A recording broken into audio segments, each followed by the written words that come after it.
তোমরা যারা কল্যাণ ইউনিভার্সিটির আন্ডারে বিভিন্ন কলেজগুলোতে এই বছর 4th সেমিস্টারের পরীক্ষা দেবে এবং তোমাদের ইংরেজির মেইন পেপার রয়েছে, তোমাদের ইংলিশের পিসিসি পেপারটি রয়েছে।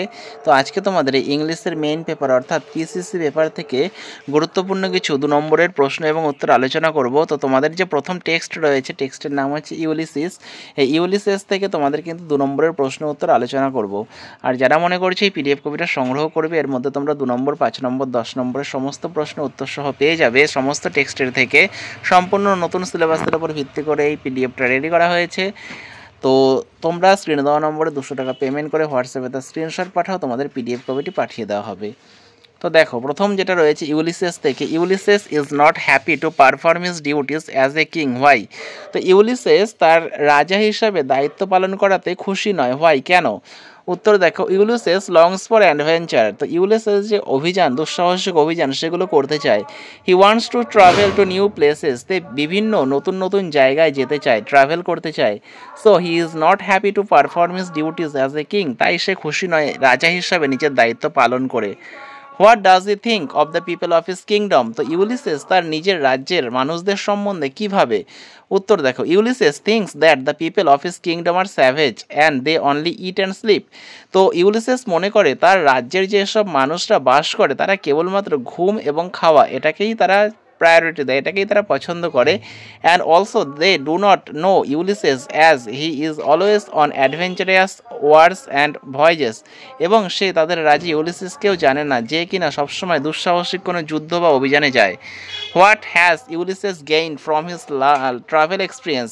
তো ইউলিসিস তার যে ট্রাভেল এক্সপিরিয়েন্স, তাই ভ্রমণের অভিজ্ঞতা থেকে সে কী অর্জন করেছে?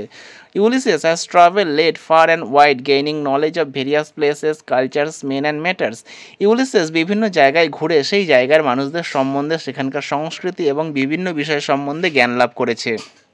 Pick out the lines which convey that is quest for travel is unending. কোন লাইনের দ্বারা বোঝাচ্ছে যে ইউলিসিস যে ট্রাভেল যেটা করছে, যেটা খুঁজছে, সেই খোঁজ কখনোই শেষ হবে না বা ফুর হবে না?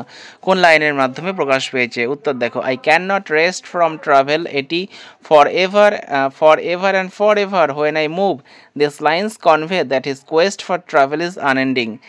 As though to breathe were life, from the given line what do you understand of Ulysses' attitude to life? তো এই লাইনের মাধ্যমে জীবনের প্রতি ইউলিসিসের দৃষ্টিভঙ্গির কি পরিচয় পাওয়া যায়?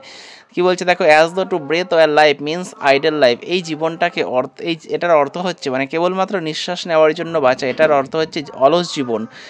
According to Ulysses, life is not simply breathing. ইউলিসিসের মতে বেঁচে থাকার অর্থ নিঃশ্বাস নেওয়া নয়, it is about more than breathing, এটা নিঃশ্বাস নেওয়ার থেকে অনেক বেশি। ইট ইজ অ্যাবাউট অ্যাডভেঞ্চার, এটা হচ্ছে বিভিন্ন দুঃসাহসিক অভিযান করা। What does Ulysses yearn for? Ulysses কি চায়? উত্তর দেখো, Ulysses yearns to gain knowledge which is like a sinking star. Ulysses চায় জ্ঞান অর্জন করতে, ঠিক যেরকমভাবে ডুবন্ত একটি নক্ষত্রের মতো। নলেজ ইজ এন্ডলেস, জ্ঞান হলো অসীম, যার কখনো শেষ নেই। Who does the speaker address in the second part? তো এই কবিতার দ্বিতীয় অংশে ইউলিসিস কবিতায় বক্তা কাকে উদ্দেশ্য করেছে? দেখো, in the second part of the poem Ulysses addresses to the reader of the poem. Ulysses তার কবিতার যারা পাঠক রয়েছে অর্থাৎ আমাদেরকে বুঝিয়েছেন। Why did Ulysses want to hand over the kingdom to his son? Ulysses কেন চেয়েছে যে তার রাজত্বটা সে তার ছেলের হাতে তুলে দেবে? Ulysses wants to hand over his kingdom to his son because he believes that his সন, আচ্ছা এটা পুরোটা দেওয়া নেই, এইটুক লেখার পর তোমরা লিখবে যে that his son will rule the country, আর it is the work of the son of Ulysses. তো এটা তার ছেলে কি করবে? ইউলিসিসের বিশ্বাস যে তারপরে তার ছেলে কিন্তু তার রাজত্বটা ঠিকঠাকভাবে পরিচালনা করবে, এটাই তার বিশ্বাস। এই জন্য সে চেয়েছিল তার ছেলের ওপর তার দায়িত্ব, রাজ্যের দায়িত্ব তুলে দিতে। How would Telemachus transform the subject? তো টেলিমিকাস কীভাবে সেটা পরিবর্তন করেছে? Telemachus will transform the rugged people mild by his slow prudence and tenderness. যে টেলিমিকাস মানে ইউলিসিসের যে ছেলে রয়েছে সে কী করবে? সাধারণ লোকেদের, দুঃখিত লোকেদেরকে সহানুভূতির মাধ্যমে এবং ধৈর্যের মাধ্যমে কিন্তু তাদেরকে ট্রান্সফর্ম করে দেবে, পরিবর্তন করে দেবে। He works is work I mind, how is the work distinguished? বলছে সে তার কাজ করবে, আমি আমার। এখানে কিভাবে কাজটা আলাদা করা হয়েছে, বৈশিষ্ট্য কি? To rule the country is the work of the son of Ulysses, মানে তার রাজ্যে রাজত্ব করা হচ্ছে ইউলিসেসের ছেলের একমাত্র কাজ। To travel and gain knowledge is the work of Ulysses, আর ইউলিসেসের কাজ হচ্ছে বিভিন্ন জায়গায় ভ্রমণ করা এবং জ্ঞান অর্জন করা। In what way were Ulysses and his mariners ally, কোন দিক থেকে ইউলিসেস এবং তার নাবিকরা একই? The mariners have toiled, suffered and fought with Ulysses. So Ulysses and the mariners are alike. তো তার যে নাবিকগণ রয়েছে ইউলিসেসের মতোই যুদ্ধ করেছে, কষ্ট করেছে, তাই বলতে পারি ইউলিসেস এবং তার নাবিকগণ একদিক থেকে একই রকম। What could be the possible outcome of their travel, তারা যে এই যাত্রা করছে এই যাত্রার ফল কি হতে পারে?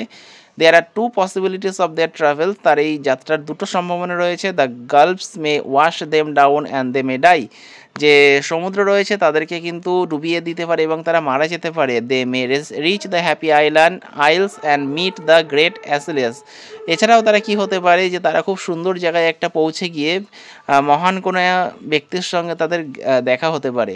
হোয়াট আর আনইকুয়াল লস বলতে কি বোঝানো হয়েছে? It is reference to the Greek administration which had to sit off loss for any crime. Thus, while the upper aristocratic class have lenient and convenient laws, the laws were very discriminatory and oppressive for the lower ones.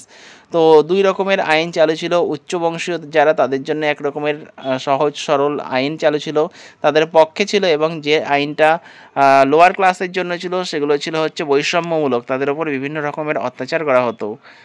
তো তোমরা এই প্রশ্নগুলো পড়ো, এখানে আরও প্রশ্ন রয়েছে, তোমরা এই প্রশ্নগুলো খাতায় টুকে নাও, এই প্রশ্নগুলো খাতায় টুকে তোমরা মুখস্থ করতে থাকো, তোমরা এর মধ্যে থেকে পরীক্ষায় অবশ্যই কমন পাবে। আর যারা মনে করছে এই পিডিএফ কপিটা সংগ্রহ করবে, এর মধ্যে কিন্তু 2 নম্বর, 5 নম্বর, 10 নম্বরের সমস্ত প্রশ্ন উত্তর পেয়ে যাবে। তো সেক্ষেত্রে তোমরা স্ক্রিনে দেওয়া নম্বরে 200 টাকা পেমেন্ট করে হোয়াটসঅ্যাপে তার স্ক্রিনশট পাঠাও, তোমাদের পিডিএফ কপিটি পাঠিয়ে দেওয়া হবে। এছাড়াও 4th সেমিস্টারের বিভিন্ন বিষয়ের সাজেশনের জন্য তোমরা স্ক্রিনে দেওয়া নম্বরে যোগাযোগ করতে পারো। তো ভিডিওটা শেষ পর্যন্ত দেখার জন্য তোমাদের অসংখ্য ধন্যবাদ।